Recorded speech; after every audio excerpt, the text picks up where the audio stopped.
And good evening. We are following two huge stories tonight as we come on the air. Control of Congress hanging in the balance with votes still being counted in several key races. Much more on that ahead. But we begin first with this right here. The breaking news, Hurricane Nicole, now a Category 1 storm, expected to make landfall in Florida tonight.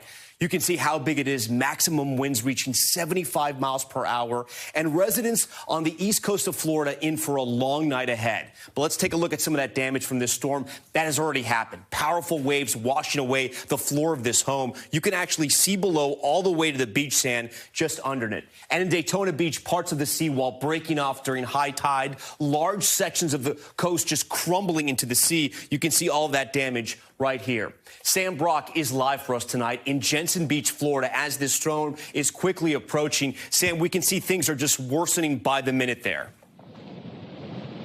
Yeah, we're just a few hours away, Tom, from landfall. The wind here has elevated in recent hours. The rainfall coming in waves. We know that is going to change. But, Tom, as you talk about the rarity of this event, a once in every 4-decade occurrence, the water temperature is 81 or 82 degrees right now. That would be normal in September. It's November, as Florida right now expecting yet another blow from Hurricane Nicole, 6 weeks out from Hurricane Ian. Tonight, it's a state of emergency across nearly 50 Florida counties as ocean waters swell from the Space Coast to Daytona Beach. We watched a huge chunk of this backyard just dissolve and fall into the ocean this morning. Dramatic images show a public restroom sliding into the ocean in Volusia County, while a couple hours south, the ground literally crumbling beneath a home on Hutchinson Island. As Florida getting slammed by the first November hurricane in almost 40 years. I just can't believe that we're having a storm in November. These restaurant owners taking stock of the situation and considering closing down as plywood adorns the Cocoa Beach Pier along with caution tape. And we boarded up the house and we have our generator. Moms like Margaret Lever are on the move, but not leaving the storm zone, even after Hurricane Ian delivered some harsh lessons only weeks earlier. Did Hurricane Ian change the mentality for anyone? A little bit, not too much. Instead of passengers boarding, airport gates are boarded up, and school districts across the state are closing, even as far south as Miami and Broward. You know you, and you know your place where you live and where you take refuge. This historically rare event. The storms are coming later, storms are coming bigger. Ready to potentially wreak havoc on a state still in recovery mode. All right, Sam Brock and his team join us now live from Jensen Beach. Sam, I want to talk about that recovery mode in a moment for the state of Florida, but those images you were showing us at the top of your report, seawalls seeming to come apart, and this was hours before landfall. How concerned are residents and officials right now? They're pretty concerned, Tom. I mean, look, that was the prelude in Volusia County, the Daytona Beach area. You have homes falling into the ocean. So not far from where I am, Hutchinson Island. It turned out officials earlier today evacuated people off of a residential road because it looked like this. The video that I shot, it's about 4 o'clock this afternoon. You see just storm surge and water coming over the road, making it almost impassable. That was well before we were even within striking distance of Hurricane Nicole. So imagine what the situation is going to look like hours later. What is odd about this, Tom, is that there are 45 counties in the state of Florida that have declared an emergency. Guess how many have provided any sort of evacuations for their residents? 5 out of 45, and only 3 of those are mandatory. It makes you wonder what kind of lessons we did learn from Hurricane Ian. Yeah, it could be a long, dangerous night there on the east coast of Florida. I do want to ask you, though, Florida is still in recovery mode from Hurricane Ian. How is this new storm, Nicole, hampering that process or potentially hampering that process? So it's interesting. I was in Fort Myers a week or two ago, Tom. Certainly at this point, you're seeing a lot of raising of debris, foundations being prepared to build, but it's not really going to affect a rebuild at this point. They're not that far along yet. This is a months to years long process there. It is the financial impact that you have to be worried about, because Hurricane Ian was an event that cost about $40 to $50 billion. Now, you did have President Biden come out and preemptively declare a federal emergency declaration for all these areas of Florida, but you have to wonder how deep the federal coffers are going to go when it comes to helping people who are in need and paying for all the damage that has been inflicted and what's still to come, Tom. Sam, before you go, just to check, are you on a barrier island or are you on the bay side?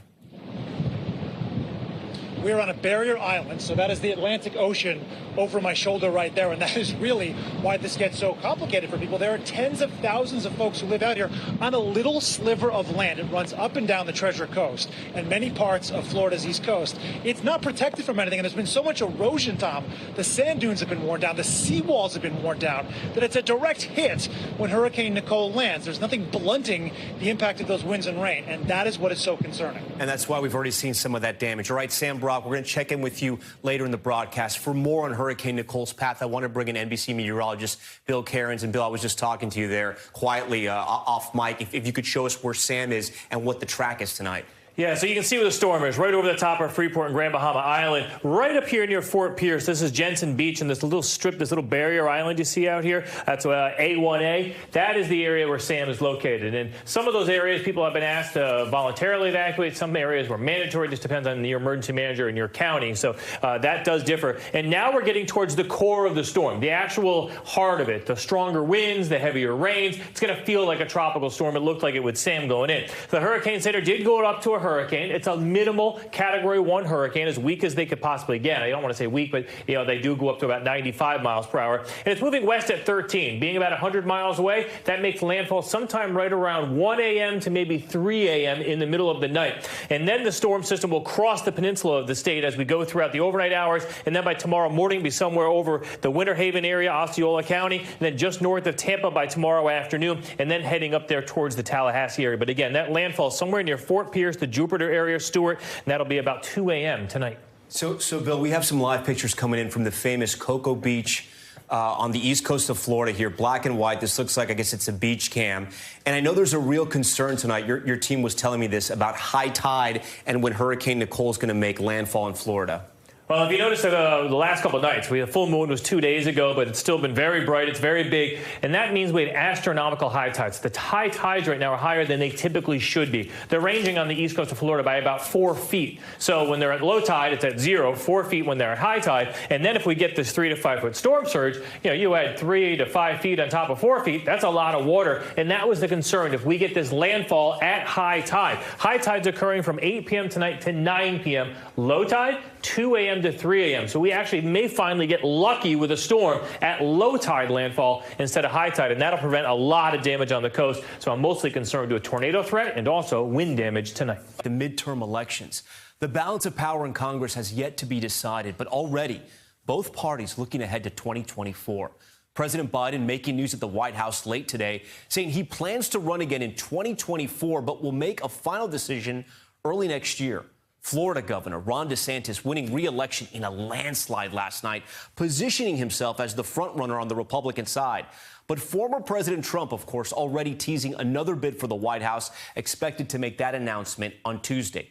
But as questions swirl about the White House, the Senate is still up for grabs. The chamber sitting at an even, you see it right here, 48 to 48 split. The Democrat John Fetterman winning Pennsylvania late last night, taking that seat away from the Republicans. The GOP now needs to win 2 out of the 3 battleground states that are left. Those are Georgia, Arizona, Nevada. And that is where those races stand. And this hour, this is where they stand. NBC News has projected the Senate race in Georgia will go on to a runoff in December. Neither candidate reaching the 50% threshold needed to take home a victory there. In Arizona, Senator Mark Kelly with a slight lead over the Republican Blake Masters. But that race still too close to call. And in Nevada, Republican Adam Laxalt looking to unseat Democrat Catherine Cortez Masto. That race also too early to call at this point. A lot of vote left there to be counted. Our team of reporters are live across the battlegrounds once again tonight. Vaughn Hilliard is in Arizona. Gabe Gutierrez is in Georgia. And Kristen Welker is at the White House and was in that briefing late today. Kristen Welker joins us now from outside the White House. So President Biden struck a pretty confident tone in his news conference today, and reporters pretty quickly asked him about the future. Let's take a listen. My judgment of running when I announce, if I announce, my intention is that I run again. But I'm a great respecter of fate, and this is ultimately a family decision. I think everybody wants me to run, but we're going to have discussions about it. And I don't feel any hurry one way or another to make that judgment, today, tomorrow, or whenever, no matter what my predecessor does. So, Kristen, walk us through this, because I think whether you like President Biden, whether you don't like President Biden, it's a little confusing. It's a strange re-election message to run on. And why isn't he telling people now if he's going to run for president? There are some legal reasons, Tom, why he can't announce too early. Having said that, we're now past the midterms, and so there is going to be mounting pressure on President Biden to make an official announcement, to make it clear. Look, he has always said that he intends to run for re-election. He echoed that today. He leaned into it a little bit more today, too, Tom, by giving that timeline. But it is worth taking a step back and noting he always sits down with his family before he makes these types of decisions. And so that's also a part of his process. You heard him there make the point that he feels like he'll have time to do that over the holidays, when he can step away for a bit and have some of those serious and quiet conversations. And he insists he's not going to be impacted by the timing of what former President Trump does. But again, Tom, the pressure is going to mount on him to make it official, if that is what he ultimately intends to do. Yeah, and there's obviously concern for Democrats as well. Whoever else maybe possibly wants to run wants to make sure they have enough time to form a campaign and get out there. I do want to ask you about your question. It made a bit of news. You also asked him about his potential competition. I did. That's right. And I asked him about his potential competition in the wake of Governor Ron DeSantis of Florida with a resounding win for re-election in the Sunshine State overnight, and basically asked him about Ron DeSantis versus former President Trump. Take a look at that exchange. Very quickly, we saw Governor Ron DeSantis with a resounding victory in Florida last night. Who do you think would be the tougher competitor, Ron DeSantis or former President Trump? And how is that factoring into your decision? It'll be fun watching them take on each other. So again there, Tom, he says, I think it would be fun to watch them take on each other. The reason why it's a notable exchange, because I think what you're hearing in President Biden is a tone that is more emboldened and more confident in the wake of these better than expected wins for Democrats overnight. Again, they are bracing for the likelihood of losing the House, but they're not seeing that red wave that had been predicted. And so President Biden pointing to his policies and his closing message, which centered around the economy, centered around abortion, and also threats to the democracy. Tom. The biggest headline last night was that it was a disappointing night for Republicans. A lot of the stories today about the two men and the future of the Republican Party and who will lead it. Let's take a look here at what some of the conservative news outlets had to say about former President Trump. The New York Post saying it's time the GOP dumped Trump, the grump, and the National Review calling it an eye-opening call for Republicans to move on. But other headlines today praising Governor Ron DeSantis, calling him a likely 2024 GOP contender, and that he might even have an edge to win the White House. To talk more about this, we have two experts here, two friends of Top Story. Joining us now is Tara Palmieri from Puck News, senior political correspondent, and Carlos Curbelo, an NBC News analyst. Tara, what is the morning hangover like in MAGA world today? Well, there's definitely a broad understanding that Trump candidates and Trump-aligned candidates did not do well at all. And in fact, the Democrats who tried to pick their opponents that helped prop up these Trump-endorsed candidates during the primaries, they were right to do so because they didn't do well in the general elections. I've heard that at Mar-a-Lago, Trump is angry. He doesn't understand why he endorsed Dr. Oz, who ended up losing to John Fetterman. He said a lot of profane things about John Fetterman. He's upset with the performance of his candidates. He feels like the people around him misled him. But the overall feeling was this was a terrible night for Trump and a great night for actual candidates that distance themselves from Trump, like Sununu, like DeSantis, like Kemp, Rafflesberger, so many across the country that said, we don't actually want you to campaign. Trump, I've been told by people close to him, is now being seen as a poison rather than an upper. Carlos, you were a Republican in Congress. You were not a MAGA Republican. You never aligned yourself with President Trump. What are Republicans in Florida saying tonight? Because Governor Ron DeSantis won Miami-Dade County. A lot of Republicans I've spoken to in the state say he's more popular now than former President Trump. Where does he go from here? Tom, for DeSantis and his team, last night the script could not have been written any better. DeSantis outperformed in Florida, really converted Florida from a purple state, almost officially now, to a red state, took it off the table for 2024. And Donald Trump, who would be his #1 rival for the Republican nomination, failed miserably everywhere. So Florida Republicans, especially those who are aligned with Ron DeSantis, which is a lot of them, are extremely enthusiastic and think that last night was a great kickoff to the Republican presidential primary campaign for Ron DeSantis. But, you know, it wasn't very long ago that Ron DeSantis was aligning himself with former President Trump. And I want to let our director know that I'm moving up a little here. We have a clip, and I want to show you this because this clip got Ron DeSantis, before he was governor, a lot of attention. Let's take a look. Ron loves playing with the kids. Build the wall. He reads stories. Then Mr. Trump said, "You're fired." I love that part. He's teaching Madison to talk. Make America great again. People say Ron's all Trump, but he is so much more. So my question is, I mean, can Ron DeSantis quit Donald Trump? I know there's a lot of Republican thinking that he's already moved past this, but he can't forget who brought him to the dance in the first place. And we know President Trump won't forget. That's right. And by the way, those weren't the kinds of ads I ran for my campaign. Yeah. But Ron DeSantis has had it both ways for a while now. He has distanced himself from Donald Trump.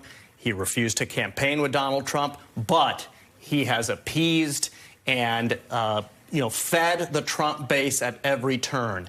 That is going to change now. He's not going to be able to have it both ways. He's going to have to confront Donald Trump. He's going to have to talk to that Trump base and tell him why he's better than Donald Trump. That is going to be a tough act. And Tara, with that, I do want to ask you, though, and whether Ron DeSantis wants this fight or he doesn't want this fight, he's going to get it. Once you get into Trump's orbit, you start tangling with him, he's going to drag you down. And the question is the governor ready for this?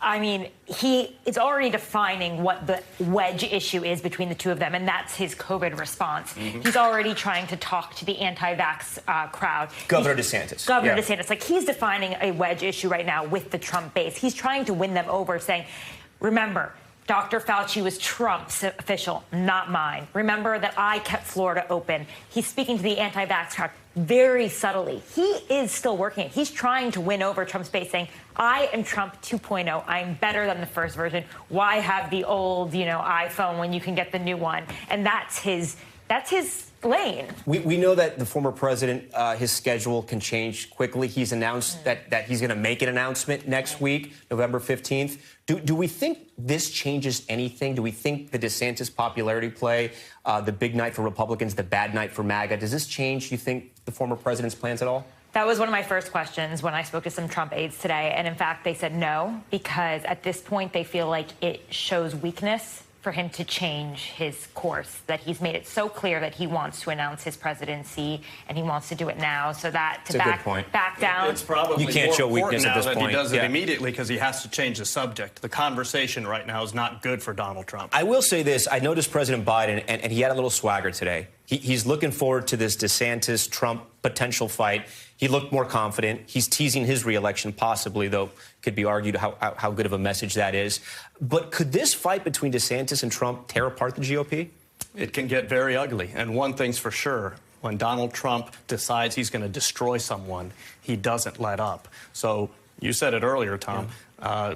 President Trump feels that Ron DeSantis has been disloyal to him, has betrayed him, and he's #1 on Donald Trump's hit list right now. Mitch McConnell's right behind him. The sanctimonious, did you really think that was he needs a little work on that. He needs a little work on that. He'll find something. It's his specialty. He'll get there. Carlos Crubero, Tara Palmieri, thank you so much for joining us tonight. We really do appreciate it. As we mentioned, one of the closest Senate races is down in Georgia. We still don't know the winner and won't know for some time. That's because they're heading for a runoff next month. It could be the state that decides the majority in the Senate again. Gabe Gutierrez has more. Tonight, the hotly contested Georgia Senate race between incumbent Raphael Warnock and challenger Herschel Walker is now headed for a potentially seismic runoff. Yes, there will be a runoff. We can look at the outstanding vote totals, and neither one would be over 50%. Georgia's Secretary of State declaring today that both candidates fell short of getting 50% of the vote, triggering a runoff. A third-party candidate coming in around 2%. Overnight, both Warnock and Walker bracing for another 4 weeks of campaigning. Here's where we are. We are not sure if this journey is over tonight or if there's still a little work yet to do. I'm like Ricky Bobby. I don't come to lose. In large Democratic-leaning counties around Atlanta, Warnock tracked very closely to then-candidate Biden's performance in 2020, when he narrowly won the state. But Walker hung in the race despite a slew of controversies leading up to Election Day, including claims he paid for 2 women's abortions, allegations he denies. Some voters telling me they voted for Walker in part because they blame President Biden and Democrats for rising inflation. I voted for Herschel Walker because I believe in Herschel, and I think it's the best one to vote for. But Walker underperformed in several traditionally conservative counties, even though Republican Governor Brian Kemp easily won re-election against challenger Stacey Abrams. That suggests split-ticket voting may have made the Senate race much tighter. Voters now gearing up for yet another runoff in consecutive elections. We're being just blasted with the same stuff, and they're not doing anything. It's nothing new. It's ridiculous. I don't want to do it. I'm sick of it.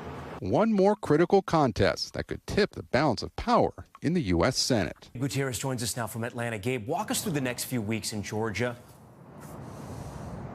Well, Tom, the fundraising has already started. Both campaigns preparing for a grueling few weeks. And, Tom, you know, as we said, Georgia has had 2 major runoffs in the the 2020 elections that tipped the balance of power in the Senate. And based on the ad spending back then, we could see upwards of $200 million in TV ads here over the next several weeks, Tom. Gabe, you know, talk to us about the future and what it holds for Stacey Abrams, a star in the Democratic Party who has now failed twice to become governor there.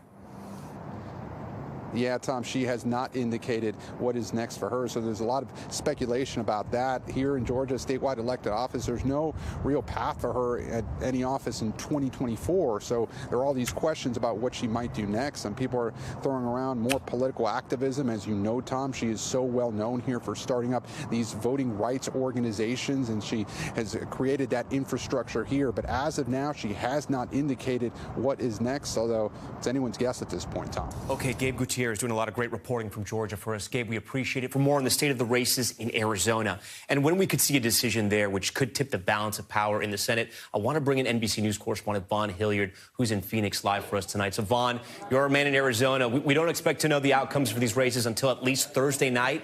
Can you explain to our viewers why, when other states like Florida and Pennsylvania, we've been able to declare winners and the votes have been counted?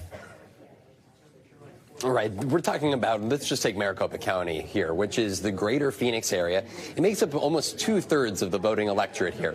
And when you're talking about the mail-in ballots, we're talking about 275,000 ballots that were not mailed back, but were hand-delivered on Election Day. This is a batch of votes that we are not going to begin to see the results of until tomorrow night. And that is why it's important that everybody take a pause. And you can see in the results right now, just 4,000 votes separates the Republican and the Democrat running for governor right now, and a few thousand votes more in the U.S. Senate race here. And so in 2018, this particular batch of ballots actually trended towards Democrats, towards Kyrsten Sinema when she was running for the U.S. Senate. But then in 2020, it trended towards Donald Trump and Republicans. So that is a big question mark. Before anybody can get carried away with even the results that may come tonight, one should stop and wait, and everybody on both campaigns are looking at tomorrow night's results as really to get the temperature of where these future ballot drops and ultimately the decision on this races will go. Okay, and then Vaughn, I want to jump ahead now to Kari Lake. You've covered her so much. She's been so outspoken. What has the last day been like for her, and do we know what her potential moves are in the future as these votes are being counted? Right. You're looking at the potential of a Governor Kari Lake if, as over the course of the last 24 hours, these ballots have been counted. What was a major deficit to start the night because of the early ballots, which were trending towards Democrats initially.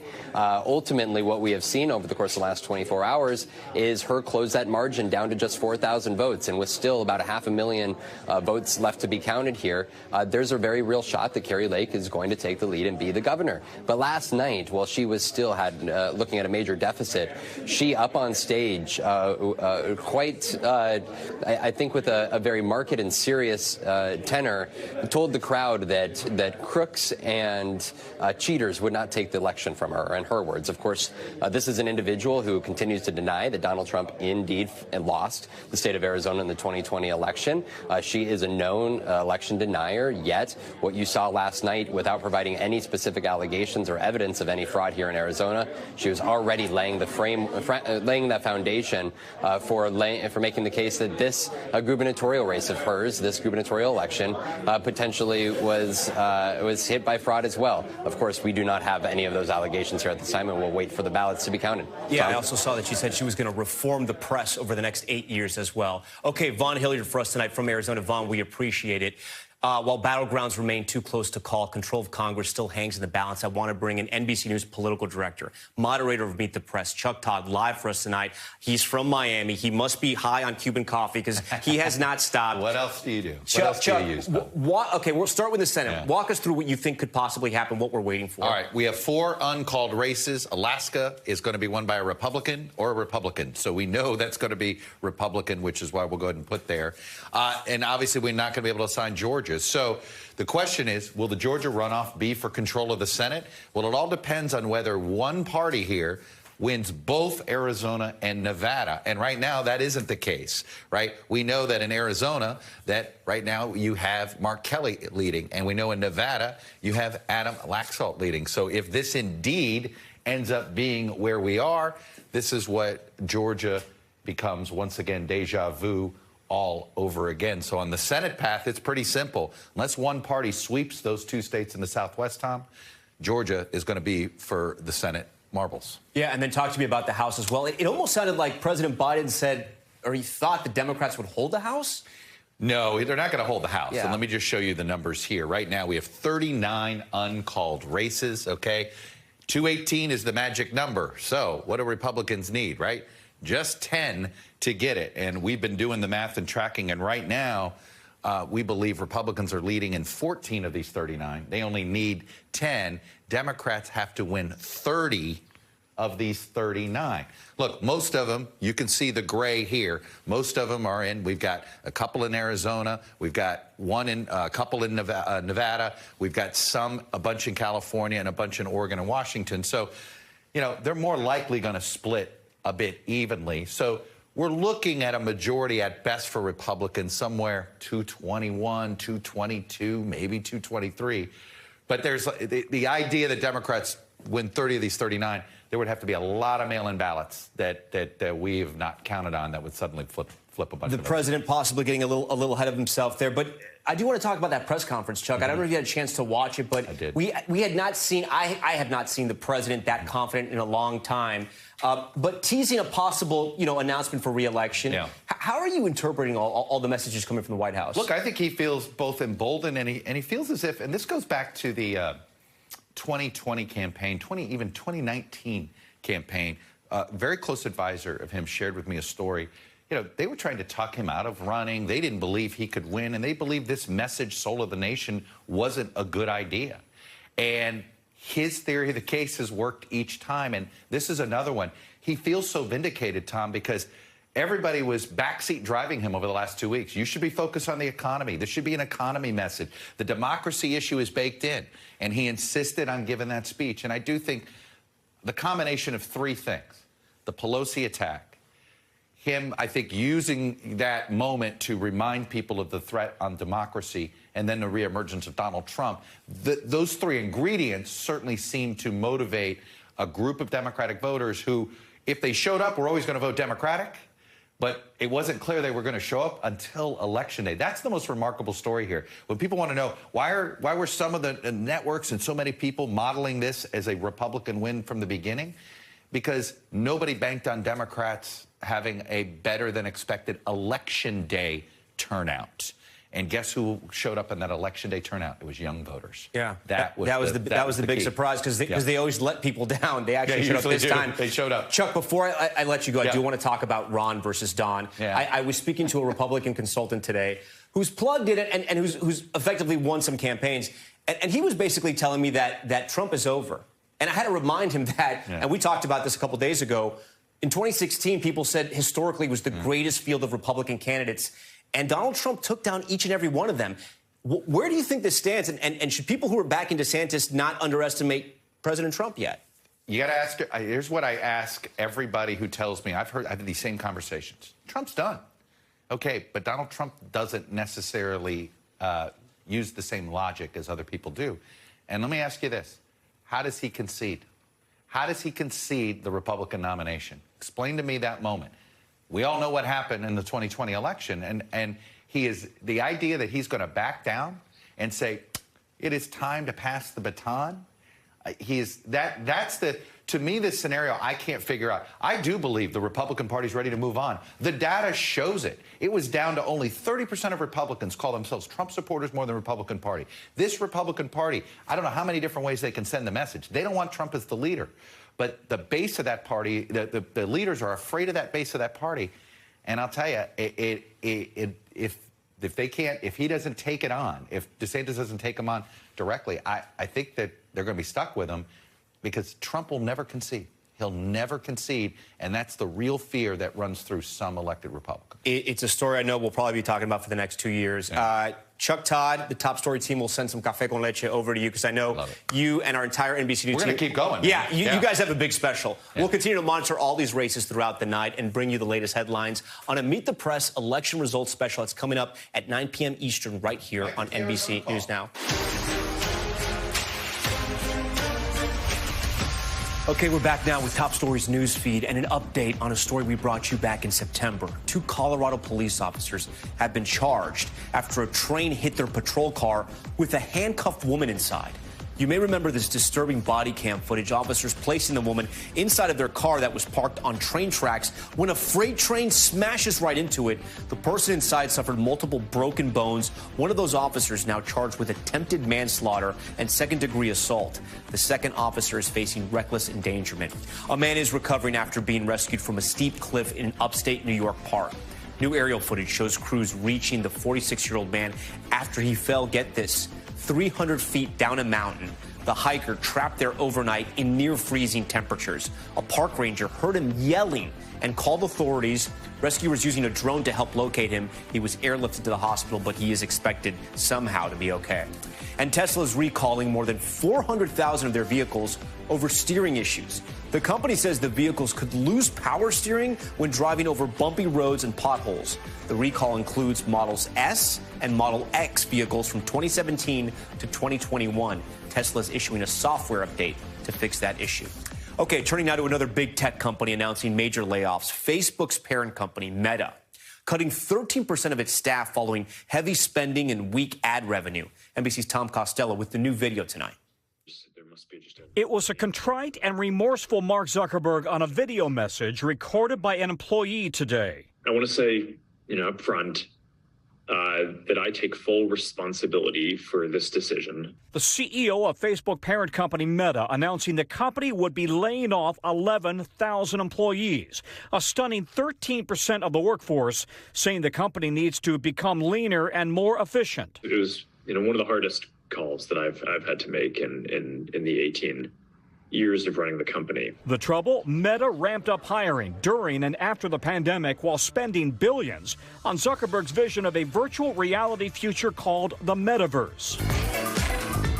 But the metaverse may now have to wait. Meta stock is down 70% this year, profits down 50% in the third quarter. With the economy slowing, Meta is the latest tech company squeezed by a sharp decline in advertising revenue. This is Mark Zuckerberg saying we grew too fast. We assumed that the boom times would continue. And they haven't. This is a really tough time right now for any ad-supported platform. Meta employees took to social media, of course, to vent. The inevitable has happened to me. I woke up today to news I was being laid off, wrote one. Another wrote, gutted, devastated, sobbing all morning. Okay, that was Tom Costello for us. Now to Top Stories Global Watch and the latest on the war in Ukraine. Russian forces say they are pulling out of the critical port city of Kherson. Ukrainian President Zelensky says it could be a trap to draw Ukrainians back. But it comes as Putin announced he is willing to negotiate with Ukraine as his forces continue to lose territory there. And archaeologists in Israel discovering an ancient ivory comb with what could be the oldest full sentence ever found. Researchers say the comb is about 3,700 years old. Etched on the side, a 17-letter sentence in the first alphabet ever created. The message? Get this. It tells users to comb their hair and beards to remove lice. So it turns out lice also ancient history. Who knew? Okay, when we come back, the dictator diplomacy. You see this photo? The handshake between John Kerry and Venezuelan dictator Nicolás Maduro. Why that moment is raising eyebrows across the globe. Stay with us. All right, we are back now with this moment. Former Secretary of State John Kerry and Venezuelan leader Nicolás Maduro during the UN Climate Summit in Egypt this week. The encounter now capturing global attention, raising questions that the U.S. might be mending relationships with the same leader they have long criticized for human rights abuses. Tonight, the State Department responding. NBC's Marissa Parra has the latest. A quick handshake between two world leaders is going viral. Former Secretary of State John Kerry seen shaking hands with Venezuelan leader Nicolás Maduro. In a video posted by an Associated Press reporter, Kerry is seen smiling with Maduro before shaking hands a second time. Both there for the United Nations Climate Change Conference in Egypt. The handshake itself less than 2 seconds. But the complicated history between the two countries they represent goes back decades. Just 2 years ago, the Department of Justice put a $15 million bounty on Maduro's head in connection to an effort to, quote, flood the United States with cocaine. Venezuela has also been the subject of scathing reports by the United Nations, listing over 3,000 human rights violations by Maduro's government, like torture and illegal executions. Nicolás Maduro, he interrupted what was an ongoing meeting at COP27 to engage Special Envoy Kerry, and this was very much an unplanned interaction. Overnight, the State Department on the defensive. He was caught by surprise. In an attempt to downplay the moment, they pointed to other clips of Maduro with other world leaders. His latest handshake adding to tension at an already terse conference. No les importa cumplir los acuerdos que se han firmado, el Acuerdo de París.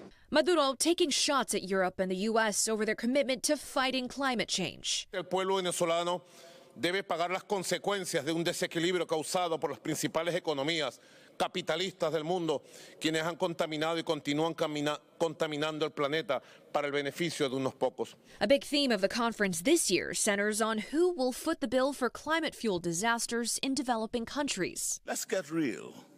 It's only going to get worse. Some world leaders calling on wealthy governments and oil companies to pay up when it does. While they are profiting, the planet is burning.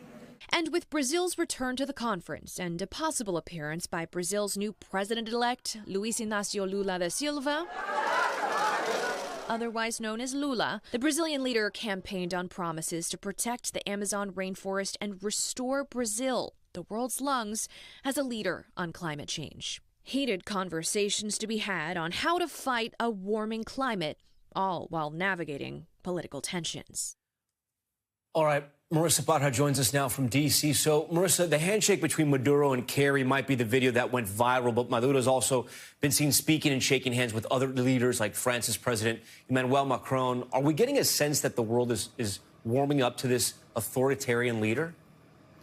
So, Tom, when it comes to global politics, obviously every single gesture and every single word is under an intense microscope. So it was noticed that when French President Macron met with Maduro, he addressed him as president. And so the French president is facing a lot of heat from critics online who are calling that an about-face, because you'll remember it was just years ago that over 50 countries, including the United States, including France, refused to recognize Maduro as president. They didn't want to legitimize that. And then earlier this year, we reported on how members of the Biden administration were not just in contact with Venezuela, but they were actually traveling to Venezuela. And this was at a time when oil prices were at an all-time high. And of course, we know Venezuela is rich in oil reserves. So, Tom, there is 1 week left in this conference. Plenty of time for us to be right back here discussing what we see unfold, because we know that President Biden is expected at the end of the week. Yeah, I'm sure Juan Guaido and other resistance leaders in Venezuela Venezuela are shaking their heads at all these images. Okay, Marissa, thank you so much. Coming up, an update on that hurricane headed straight towards Florida. Sam Brock live again for us from Jensen Beach, Florida, as conditions are worsening. We'll bring you the very latest track and when Nicole is expected to make landfall. Stay with Top Story. We are back now with a live look at our radars. You are looking at Hurricane Nicole, the storm nearing Florida's east coast, crushing the Bahamas right now, packing heavy winds and strong winds, heavy rain, I should say, and strong winds.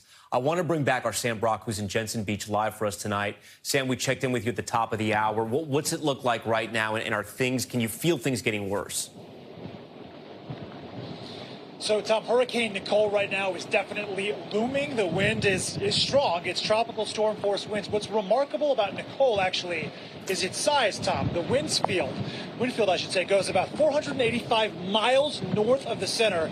To give you some context for that, that's like the distance between D.C. and Boston. This is one of the top 2% historically of all hurricanes in terms of size. Now, obviously, not the wind speeds. It's tracking right now at about 75 miles per hour sustained wind, so barely a Category 1. But it's huge. The storm surge, also a concern, 3 to 5 feet here. It is not the 15 feet that we saw with Ian, but it can be devastating, especially in light of Ian setting the stage for all of this damage. Because we saw images today, Tom, of what happened in Volusia County, about an hour north from where I am. Homes were basically sliding or preparing to slide into the ocean because of all the erosion that has occurred there. Officials in Volusia saying they absorbed somewhere in the neighborhood of $300 to $400 million worth of damage. And now round 2 comes with Hurricane Nicole. Tom, let me send it back to you. All right, and Sam, we see that approaching high tide just behind you there. You and your team, please stay safe tonight. We'll check in with you tomorrow. I do want to bring back in NBC meteorologist Bill Cairns for one last look at the forecast. We were talking about that massive wind field, and you were telling me a lot of people on the East Coast are going to be waking up to some bad conditions. Yeah, eventually this goes all the way up the coast. So we get landfall right around 2 a.m., right near Vero Beach to Port St. Lucie. Then it crosses the peninsula as we go throughout the overnight period. Then in the morning, it'll be a weak tropical storm, not causing a lot of problems near the center, but we'll also be dealing with the possibility of tornadoes tomorrow. We're under a tornado risk area in areas of the southeast, Tom. So there's going to be more problems just then, South Florida. Okay. Bill Cairns for us. Bill, we do appreciate it. We want to thank you so much for watching Top Story tonight. I'm Tom Llamas in New York. Stay right there. More news on the way.